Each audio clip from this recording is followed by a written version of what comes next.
Tonight, teammates are remembering Aaliyah Brooks. Good evening and thanks for joining us for News 2 at 10. I'm Kinley Hargett. The Liberty Creek freshman tragically lost her life after a tree fell on her after Friday's storms. News 2's Nikki McGee joins us live from TriStar Skyline Hospital and has more on her final selfless act.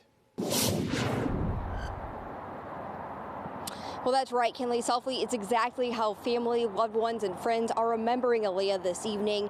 Many of them here behind me at TriStar lining the hallways as she prepares to donate her organs. And now Aaliyah's legacy will live on.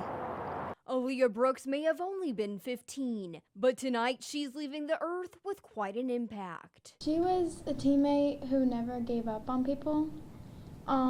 She always was very strong for us, and no matter what she did, it was always for others and not for herself. Aaliyah was a freshman at Liberty Creek High School. And although the school's only been open since August, she was one of the inaugural members of their cheer team, helping lead the way to a national championship victory just weeks ago. We had a stump ball, and if you went on the pictures and looked at everyone's faces, they were all pretty crazy. And I just remember Aaliyah had the biggest smile on her face, and she knew that her stump was falling, but she didn't let that affect anything, and she finished that routine with a smile on her face. An infectious spirit her boyfriend also speaks to, but above all, he remembers Aaliyah's faith. Aaliyah has meant a lot to this team, and it's not a team, it's a family now. I would just want to say thank you for being an example of what everybody should strive for. We all loved her, and she showed the love of Christ like nobody else I've ever known. I was saying to some of my friends today how amazing it would be to see her face when she finally got to meet Jesus, because he was her best friend, and it would have been priceless to see that. Yeah.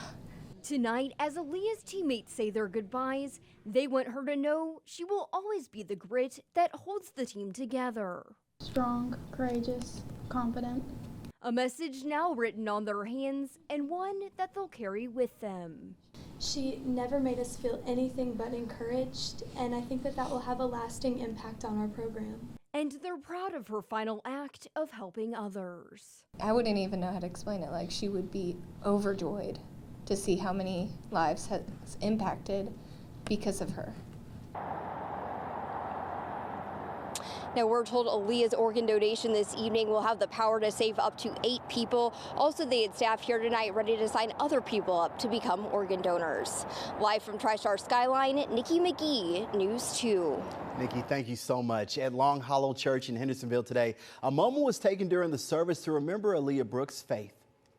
And the people I've talked to said this about this young girl, 15-year-old girl. She wanted to leave a legacy. She wanted nothing more than for everybody she knew to know Jesus. I mean, she would quote scripture, they said on the binder of her school books, the sustaining power that upheld this girl through every hardship was her personal relationship with Jesus.